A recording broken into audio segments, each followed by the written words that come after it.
안녕하십니까? 러빙타임 새벽을 여는 예수묵상 시간입니다. 오늘의 예수묵상 범위는 출애굽기 14장 15절로 31절까지의 말씀입니다. 오늘도 이 말씀 속에서 하루를 살아가는 데 필요한 영적인 힘을 얻게 되기를 간절히 소원합니다. 여호와께서 모세에게 이르시되 너는 어찌하여 내게 부르짖느냐? 이스라엘 자손에게 명령하여 앞으로 나아가게 하고 지팡이를 들고 손을 바다 위로 내밀어 그것이 갈라지게 하라. 이스라엘 자손이 바다 가운데서 마른 땅으로 행하리라. 내가 애굽 사람들의 마음을 완악하게 할 것인즉 그들이 그 뒤를 따라 들어갈 것이라. 내가 바로와 그의 모든 군대와 그의 병거와 마병으로 말미암아 영광을 얻으리니 내가 바로와 그의 병거와 마병으로 말미암아 영광을 얻을 때야 애굽 사람들이 나를 여호와인 줄 아니라 하시더니 이스라엘 진 앞에 가던 하나님의 사자가 그들의 뒤로 옮겨가매 구름 기둥도 앞에서 그 뒤로 옮겨 애굽 진과 이스라엘 진 사이에 이르러 서니 저쪽에는 구름과 흑암이 있고 이쪽에는 밤이 밝음으로 밤새도록 저쪽이 이쪽에 가까이 못하였더라. 모세가 바다 위로 손을 내밀매 여호와께서 큰 동풍이 밤새도록 바닷물을 물러가게 하시고 물이 갈라져 바다가 마른 땅이 된지라. 이스라엘 자손이 바다 가운데를 육지로 걸어가고 물은 그들의 좌우에 벽이 되니 애국 사람들과 바로의 말들 병거들과 그 마병들이 다 그들의 뒤를 추격하여 바다 가운데로 들어오는지라. 새벽에 여호와께서 불과 구름 기둥 가운데서 애국 군대를 보시고 애국 군대를 어지럽게 하시며 그들의 병거 바퀴를 벗겨서 달리기가 어렵게 하시니 애국 사람들이 이르되 이스라엘 앞에서 우리가 도망하자. 여호와가 그들을 위하여 싸워 애국 사람들을 치는도다. 여호와께서 모세에게 이르시되 네 손을 바다 위로 내밀어 물이 애굽 사람들과 그들의 병거들과 마병들 위에 다시 흐르게 하라.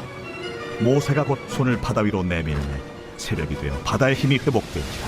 애굽 사람들이 물을 거슬러 도망하나 여호와께서 애굽 사람들을 바다 가운데 엎으시니 물이 다시 흘러 병거들과 기병들을 덮되 그들의 뒤를 따라 바다에 들어간 바로의 군대를 다 덮으니 하나도 남지 아니하였더라. 그러나 이스라엘 자손은 바다 가운데를 육지로 행하였고 물이 좌우에 벽이 되었더라. 그날에 여호와께서 이같이 이스라엘을 애굽 사람의 손에서 구원하시며 이스라엘이 바닷가에서 애굽 사람들이 죽어 있는 것을 보았더라. 이스라엘이 여호와께서 애굽 사람들에게 행하신 그 큰 능력을 보았으므로 백성이 여호와를 경외하며 여호와와 그의 종 모세를 믿었더라. 이스라엘 백성들은 유월절을 통하여 드디어 그들이 고대하던 출애굽을 하게 되었습니다. 하지만 그 출애굽은 그들이 완전히 애굽으로부터 벗어났음을 말하지 않았습니다. 왜냐하면 애굽의 군대가 곧 그들을 다시 애굽으로 데려가기 위하여 추격하여 따라올 것이기 때문입니다. 그래서 이스라엘 백성들이 애굽의 속박에서 완전히 벗어나기 위해서 이 애굽의 군대의 추격으로부터 벗어날 필요가 있었습니다. 그런데 이것은 오늘 우리들의 상황도 마찬가지입니다. 오늘 우리들은 예수님을 통해 죄에서 자유함을 얻고 구원을 얻었습니다. 그러나 우리의 구원은 거기에서 끝난 것이 아닙니다. 왜냐하면 사단은 우리를 다시 그 죄 가운데로 이끌어가기 위해 우리를 추격해 오기 때문입니다. 그래서 때로 우리는 예수님을 믿지 않았을 때보다 나의 삶이 더욱더 힘들어지는 것을 경험합니다. 그래서 우리가 참된 구원의 자유를 누리기 위해서는 이 사단의 군대의 추격에서 벗어날 필요가 있는 것입니다. 그렇다면 우리는 어떻게 이 사단의 군대의 추격에서 벗어날 수 있을까요? 오늘 본문 말씀은 이스라엘 백성들이 애굽의 군대의 추격을 완전히 벗어나게 만든 한 사건을 이야기하고 있습니다. 그것은 바로 홍해 바다가 갈라지고 이스라엘 백성들이 그 홍해 바다를 건넌 것입니다. 그리고 애굽의 군대는 홍해 바다의 수장이 되었고 이스라엘 백성들은 애굽의 군대의 추격에서 벗어나게 된 것입니다. 그러면 우리가 사단의 군대의 추격에서 벗어나기 위해 건너야 하는 홍해 바다는 무엇입니까? 고린도전서 10장 1절로 2절 말씀은 다음과 같이 이야기하고 있습니다. 형제들아, 나는 너희가 알지 못하기를 원하지 아니하노니 우리 조상들이 다 구름 아래 있고 바다 가운데로 지나며 모세에게 속하여 다 구름과 바다에서 침례를 받고, 즉 사도 바울은 이스라엘 백성들이 이 홍해 바다를 건너는 사건을 침례를 받은 것으로 적용하고 있는 것입니다. 그래서 오늘 우리들이 그 사단의 군대의 추격으로부터 벗어나는 방법은 바로 침례를 받는 것임을 보게 됩니다. 그렇다면 어떻게 이 침례가 사단의 군대의 추격으로부터 완전히 벗어나게 만드는 것일까요? 이 침례 자체에 어떤 주술적인 기능이 있는 것일까요? 그래서 우리가 침례 예식만 행하면 사단의 군대가 더 이상 우리를 추격하지 못하게 되는 것일까요? 결론부터 말씀드리면 절대로 침례에는 그러한 주술적인 기능이 있지 않다는 것입니다. 그렇다면 무엇이 더 이상 사단의 군대가 우리를 추격하지 못하도록 하는 것일까요? 우리는 이것을 생각하기 위하여 다음과 같은 것을 생각해 볼 필요가 있습니다. 왜 애굽의 군대는 이스라엘 백성들과 달리 홍해를 건너지 못하고 수몰되었을까라는 것입니다. 히브리서 11장 29절은 이것에 대하여 이렇게 이야기하고 있습니다. 믿음으로 그들은 홍해를 육지같이 건넜으나 애굽 사람들은 이것을 시험하다가 빠져 죽었으며, 즉 애굽 사람들이 홍해에 빠져 죽은 것을 그들에게 믿음이 없었기 때문이라고 사도 바울은 말하고 있는 것입니다. 그리고 오늘 본문 31절 말씀에도 이렇게 말씀하는 것을 보게 됩니다. 이스라엘이 여호와께서 애굽 사람들에게 행하신 그 큰 능력을 보았으므로 백성이 여호와를 경외하며 여호와와 그의 종 모세를 믿었더라. 즉 이스라엘 백성들이 본래 가지고 있었던 연약한 믿음이 이 하나님의 크신 능력으로 홍해를 건너는 이 사건을 통해 하나님에 대하여 굳건한 믿음으로 변화된 것입니다. 다시 말하면 이 홍해를 건너는 사건이 그들의 믿음의 증폭제 역할을 한 것입니다. 이전까지 이스라엘 백성들의 신앙은 애굽의 국경 수비대를 만나거나 볼레셋과의 전쟁을 한다면 다시 애굽으로 돌아가려고 하는 연약한 믿음을 가지고 있었던 것입니다. 그래서 그러한 그들의 연약함을 바라보고 애굽 왕 바로는 그들을 추격하여 온 것입니다. 그러나 진퇴양난의 상황 속에서 이스라엘 백성들은 믿음으로 홍해를 건넌 것입니다. 그리고 그들의 믿음은 더 굳건하여진 것입니다. 그리고 이제 더 이상 애굽의 군대가 그들을 추격하지 못하게 된 것입니다. 그런데 이것은 우리의 침례도 마찬가지입니다. 우리가 믿음이 연약하여 침례를 받지 않고 있을 때 우리는 오히려 사단의 군대의 추격을 받게 된 것입니다.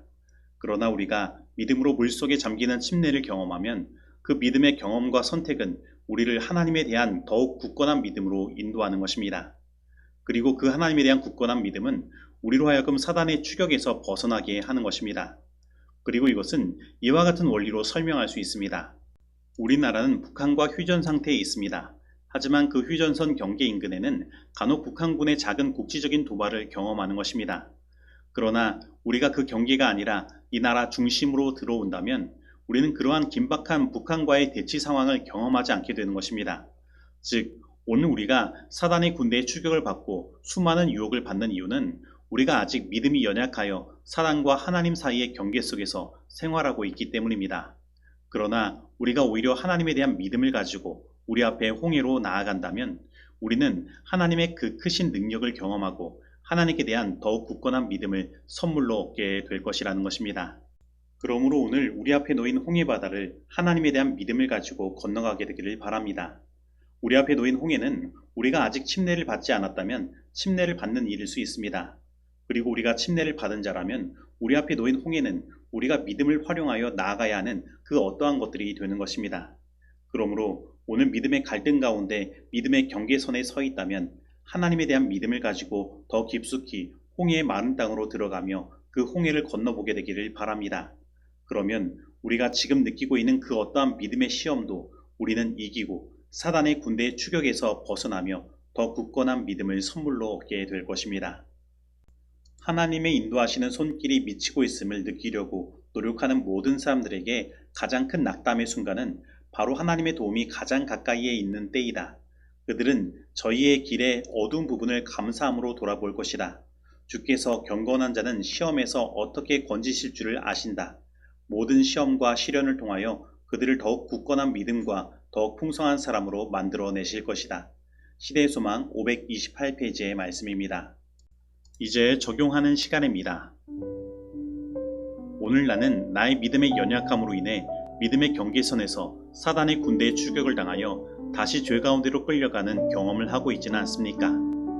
오늘 사단의 군대의 추격에서 벗어나기 위해 내가 하나님을 믿음으로 말미암아 건너야 하는 홍해의 바다는 무엇입니까? 오늘 나는 내가 믿음을 활용하여 하나님께 나아갈 때에 나의 믿음이 더욱더 자라가며 굳건하여진다는 사실을 알고 있습니까? 오늘 이 말씀 속에서 내가 실천해야 할 것은 무엇입니까? 기도하시겠습니다. 하나님 아버지, 오늘 우리들은 믿음의 정중앙에서 참된 구원의 자유를 누리기보다는 믿음의 경계선에서 아슬아슬하게 사단의 군대의 추격을 당하며 살아가는 존재들입니다. 그래서 때로는 사단에게 사로잡혀 다시 그 죄 가운데로 끌려가고 또 끌려가는 경험을 하기도 합니다. 하지만 이제 저희들 사단의 군대의 추격에서 벗어나기 위해 하나님을 온전히 믿음으로 말미암아 우리 앞에 놓인 홍해의 바다를 건너기를 원합니다. 우리가 가진 믿음을 활용하여 하나님의 크신 권능을 체험하기를 원합니다. 그리고 우리들의 하나님에 대한 믿음이 더욱더 굳건하여지며 하나님께서 주신 참된 구원의 자유를 누리기를 원합니다. 하나님, 우리를 인도하여 주옵소서. 예수님의 이름으로 기도드립니다. 아멘.